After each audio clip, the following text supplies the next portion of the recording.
Good evening. This is All India Radio. I am Nishit Kumar and with me is Abhineet Shukla with the evening news.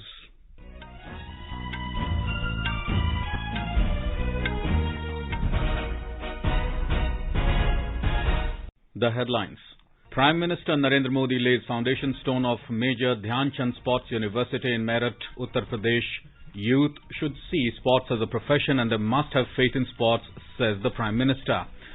Health Minister Dr. Mansukh Mandavia reviews public health preparedness to tackle COVID-19 with states and union territories, advises to ramp up infrastructure to manage high surge. Nationwide COVID-19 vaccination of children between 15 and 18 years to begin from tomorrow. COVID-19 vaccination reaches 145 crore 44 lakh doses in India. West Bengal announced closure of all educational institutions from tomorrow in wake of Omicron spread. U.S. Secretary of State Antony Blinken tells Taliban to reform their policies if they desire international recognition. All India Radio to double broadcast time in 6 neighborhood languages of Dari, Pashto, Baluchi, Mandarin, Chinese, Nepali and Tibetan from tomorrow. And in cricket, India to take on South Africa in the second test at the Wanderers Stadium in Johannesburg tomorrow.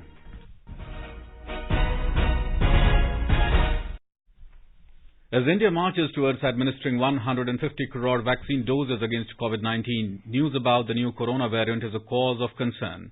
In this situation, we appeal to our listeners to get fully vaccinated at the earliest and help others get vaccinated. Please continue to follow these 3 simple steps to stay safe. Wear a face mask, maintain 2 gaz ki duri for social distancing, and focus on hand and face hygiene. For any COVID-related information and guidance, contact national helpline numbers 011 23978046 and 1075.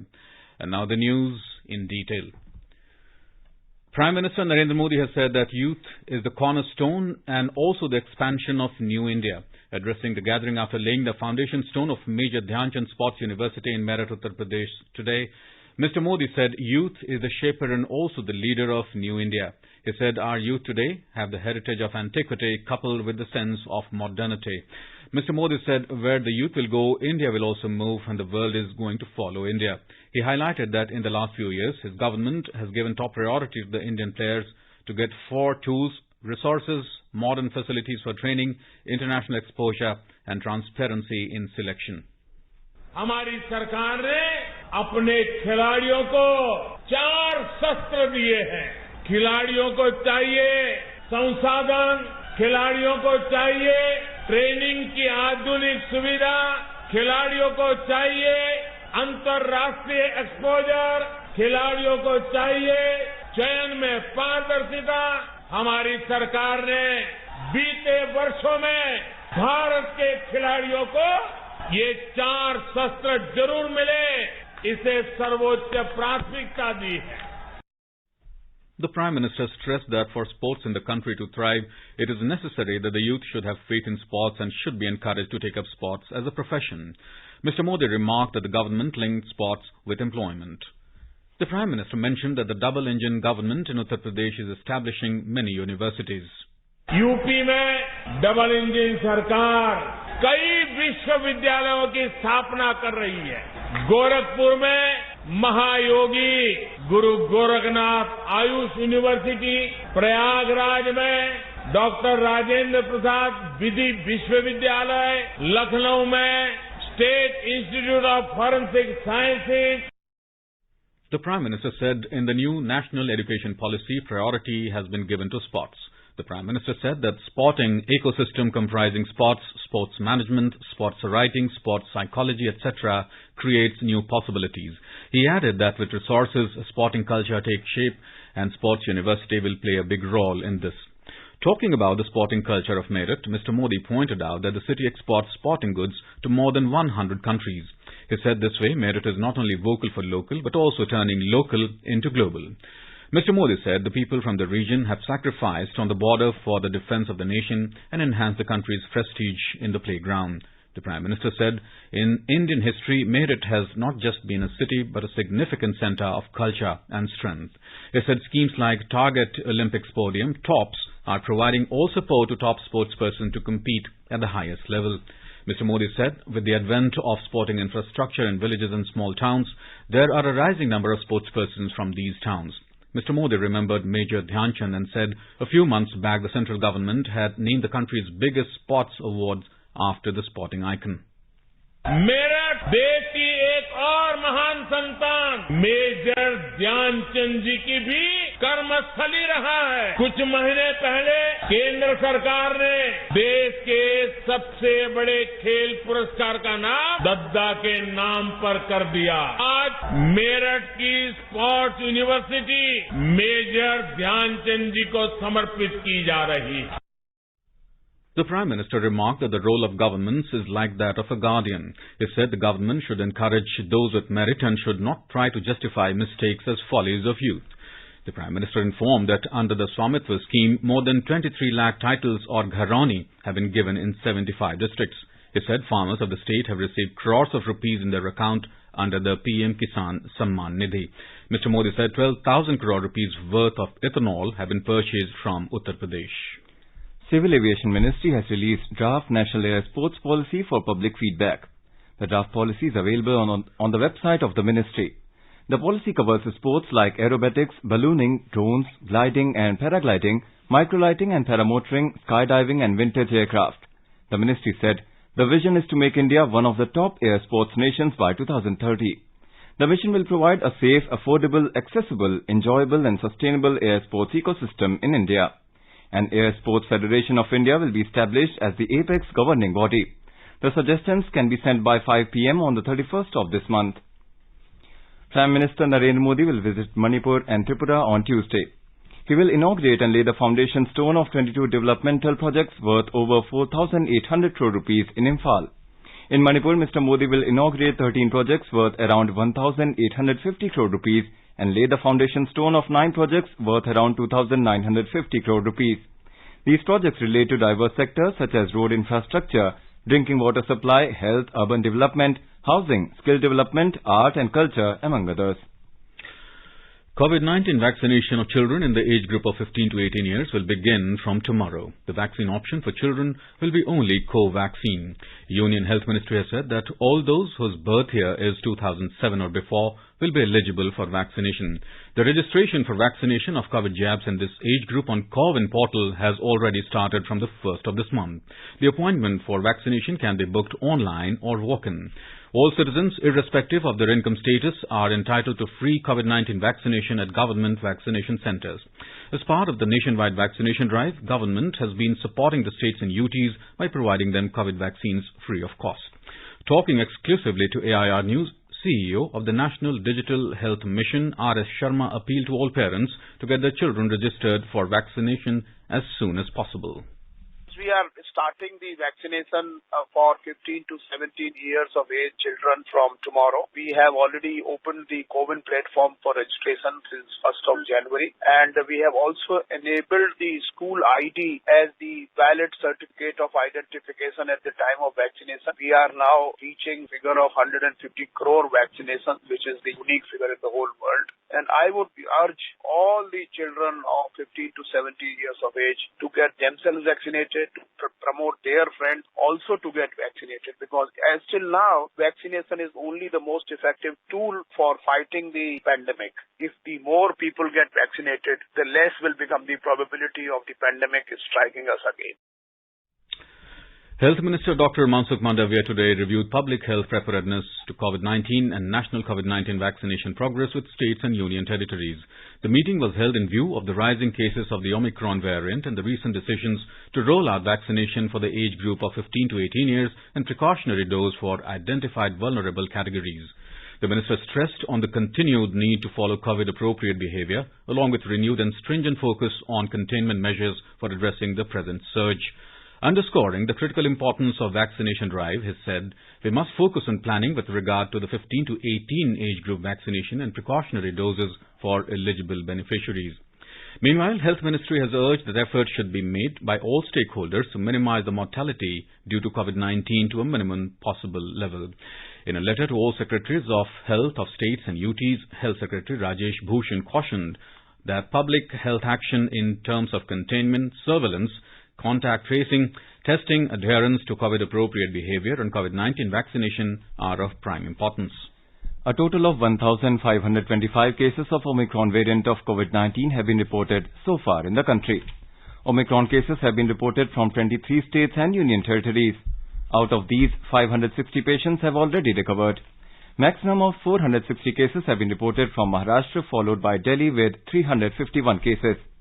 Health and Family Welfare Ministry today said that over 145 crore 44 lakh doses of COVID vaccines have been administered in the country under the nationwide vaccination drive. More than 75,000 COVID vaccine doses were administered in the last 24 hours. Over 9,000 COVID patients have recovered during the same period. National recovery rate stands at 98.27%. The country has reported over 27,000 new COVID cases in the last 24 hours. Government has said that media reports claiming that India has missed vaccination targets are misleading. Union Health Ministry said, in the fight against global pandemic COVID-19, India's national COVID-19 vaccination program has been one of the most successful and the largest vaccination programs compared with the many developed Western nations. The ministry said, media report is misleading and does not represent the complete picture. Delhi Chief Minister Arvind Kejriwal has said, COVID-19 cases are increasing rapidly in Delhi, but there is no need to panic. He said all cases are mild and asymptomatic.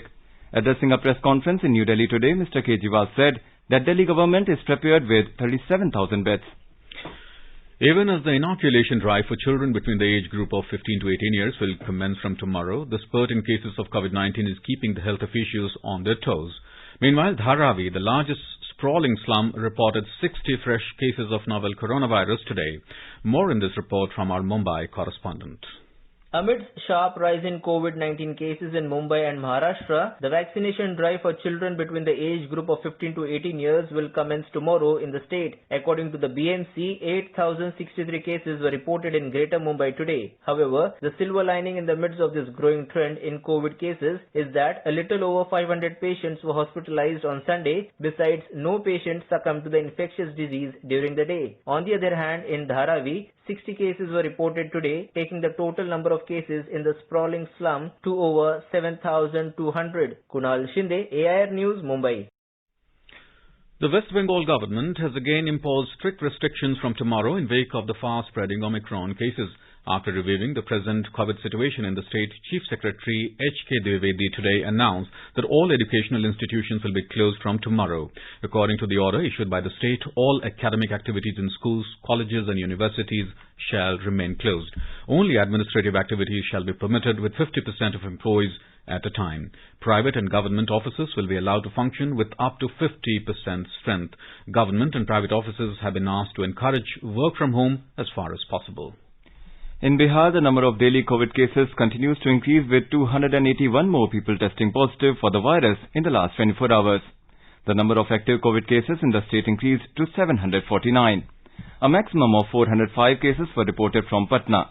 In view of increasing number of COVID cases, the Patna administration has ordered closure of all government and private educational institutions up to classes 8 from tomorrow till 8 of this month. In our bilingual live phone-in program, Corona Jagrukta series, Professor Dr. Sanjay Pandey, GB Pant Hospital, will be with us tonight to answer queries related to coronavirus.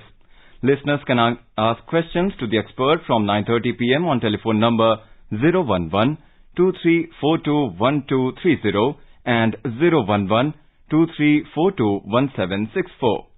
You can also post your queries on our Twitter handle at AIR News Alerts by hashtag AskAIR. This live program can be heard on FM Gold channel and additional frequencies from 9:30 p.m. onwards. This program will also be available on our website newsonair.nic.in and on our YouTube channel News on AIR Official. You are listening to the evening news on All India Radio. A reminder of the headlines before we move on. Prime Minister Narendra Modi lays foundation stone of Major Dhyan Chand Sports University in Meerut, Uttar Pradesh. Youth should see sports as a profession and they must have faith in sports, says Prime Minister. Health Minister Dr. Mansukh Mandviya reviews public health preparedness to tackle COVID-19 with states and union territories, advises to ramp up infrastructure to manage high surge. Nationwide COVID-19 vaccination of children between 15 and 18 years to begin from tomorrow. COVID-19 vaccination reaches 145 crore 44 lakh doses in India. West Bengal announces closure of all educational institutions from tomorrow in the wake of Omicron spread.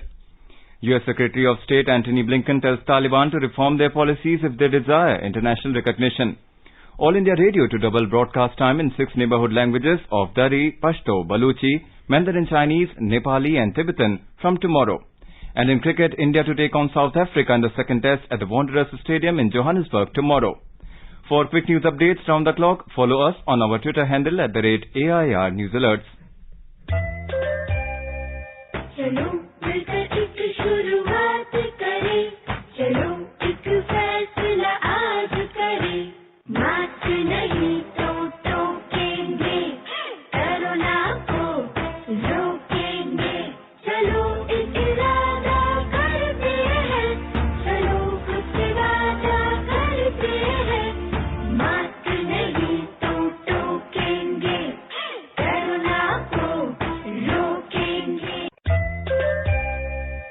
जिस प्रदेश में हर नियुक्ति 2017 के पहले विवादित होती थी, प्रदेश के नौजवानों के भविष्य के साथ खिलवाड़ होता था, 2017 के बाद 4.5 लाख नियुक्तियां हुई, कोई विवाद नहीं, न भाई भतीजावाद, न क्षेत्रवाद, न जातिवाद।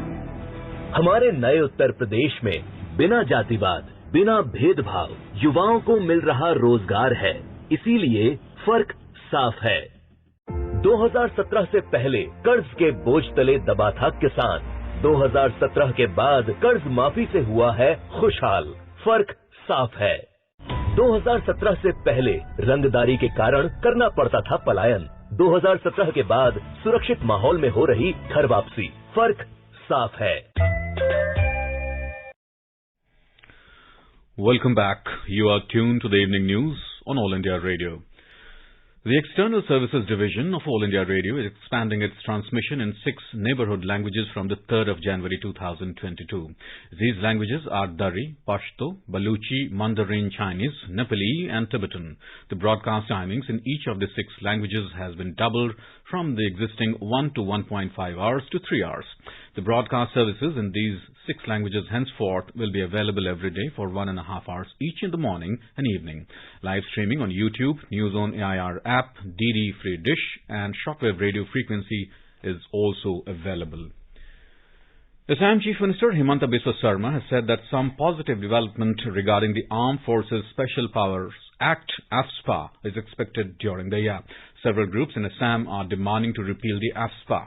Talking to newspersons in Guwahati, the Chief Minister said militancy is on the wane in the state, with all tribal militant groups coming forward for talks. He lauded the efforts of the tribal civil society for taking steps in bringing peace to the state. As our nation celebrates the 75th year of independence, a series of events is being organized by the government as part of Azadi Ka Amrit Mahotsav. To commemorate the occasion as a Janotsav, All India Radio News brings its listeners a special quiz on India's freedom movement and its glorious history. The quiz is being conducted every Monday and Tuesday in the morning news. The next question of Amrit Mahotsav quiz will be shared with listeners tomorrow. Celebrate 75 years of India's independence by participating in Amrit Mahotsav quiz with AIR News. And now, let's listen to our special program Azadi Ka Safar, highlighting the importance of the day during the freedom struggle. आजादी का Amrit Mahotsav.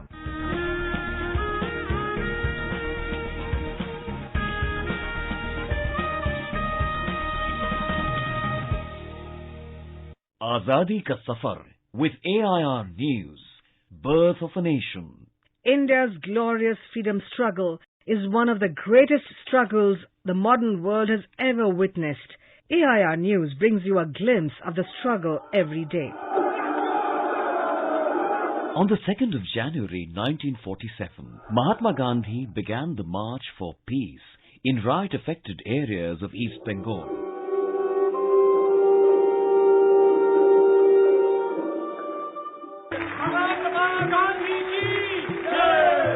The year 1947 dawned with the darkest possible prospects in India, with no political certainty. When news of disturbances in Bengal came through, Gandhiji cancelled all his plans and decided to leave for the riot-affected areas. In Noakhali, East Bengal, he noticed how fear, hatred and violence had come to pervade the countryside. He toured the villages and tried to lift the issue of peace from the plane of politics to that of humanity. He pleaded it should be common ground among all parties that standards of civilized life would not be thrown overboard. Gandhi's presence acted as a soothing balm for the villages of East Bengal as he eased tensions and assuaged anger.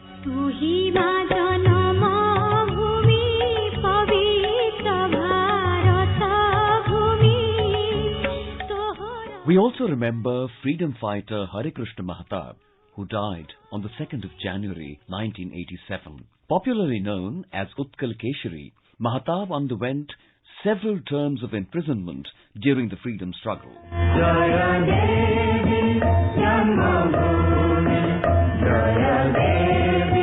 Hare Krishna Mahatab was born on November the 21st, 1899 in Agarpada village of Odisha's Balasore district. He left his graduation in 1921 to join the independence movement. In 1930, he became the president of Utkal Pradesh Congress Committee, and the same year he was imprisoned for participating in the Satyagraha movement. During imprisonment, he translated the Valmiki Ramayana into Uriya and produced the Uriya prose version of the Bhagavad Gita.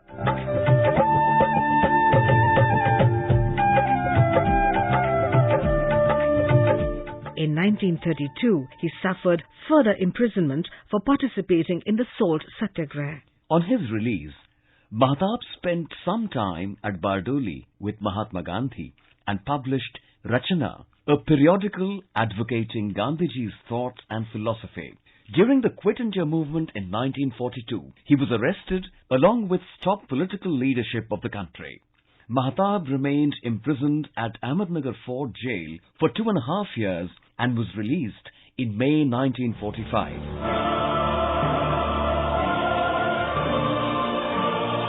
Mahatab was the first Chief Minister of Odisha from April 1946 to May 1950. He was the Union Minister of Commerce and Industry from 1950 to 1952 and later the Governor of Bombay from 1955 to 1956.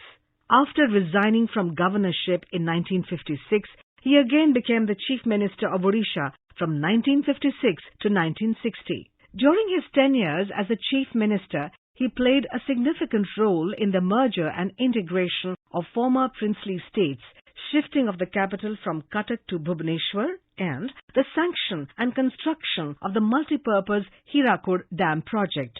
He was elected to the Lok Sabha in 1962 from Anugul.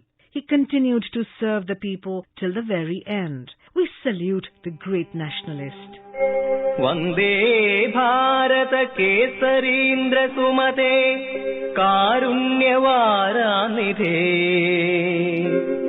Vande Hrittada Padma Madhya Sulasal Acharya Tubhyam Namah. We also remember freedom fighter and social reformer Mannathu Padmanabhan, who was born on the 2nd of January 1878 in Kottayam, Kerala. Padmanabhan is considered a visionary reformer who organized the Nair community under the Nair Service Society. Padmanabhan fought for social equality. In 1924, he took part in the Vaikom Satyagraha and in 1931 in Guruvayur Satyagraha, demanding temple entry for so-called lower castes. He opened his family temple for everyone, irrespective of caste distinction. On the 25th of May 1947, Padmanabhan delivered his famous Muthukulam speech at Muthukulam, Alappuzha. He was arrested by the British for participating in the Indian freedom movement on the 14th of June 1947. After independence, Padmanabhan joined politics and continued to serve people. We salute the great social reformer. That brings us to the end of this episode of Azadi Ka Safar with AIR News. See you in the next episode tomorrow.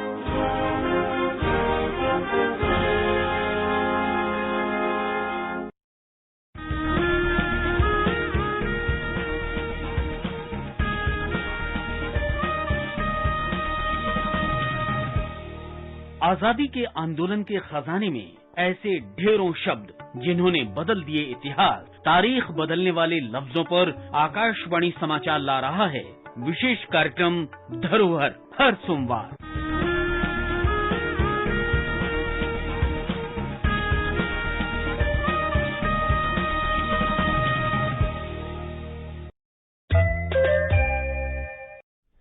Best wishes to all consumers for Azadi Ka Amrit Mahotsav.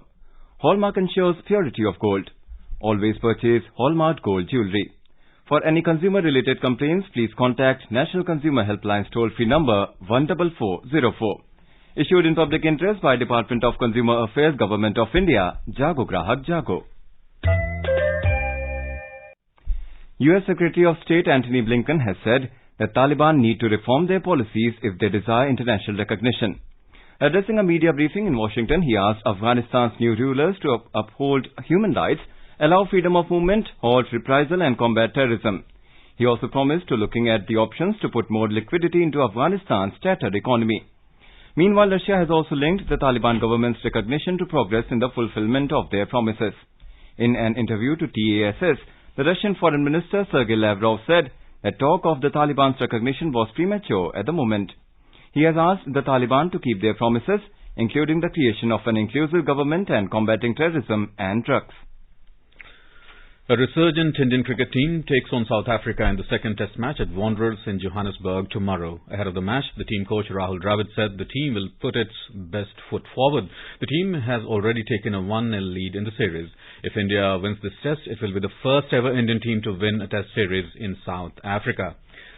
India Meteorological Department has predicted continuation of cold wave in northwest India during the next 4 days. It said a fresh active western disturbance and cyclonic circulation is likely to affect northwest India from tomorrow.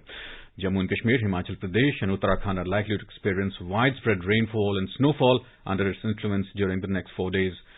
Punjab, Haryana, Chandigarh, Delhi, North Rajasthan, West Uttar Pradesh and West Madhya Pradesh are also likely to experience rainfall. The Met Department also forecast more rainfall in coastal Tamil Nadu in the coming days.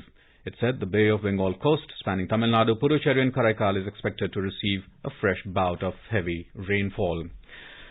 And now let us take a look at the weather forecast for tomorrow. The national capital Delhi will have moderate fog. The minimum temperature will be 6 degrees Celsius while the maximum will be around 21 degrees. In Mumbai, the minimum temperature will be 22 degrees and the maximum will be around 32 degrees.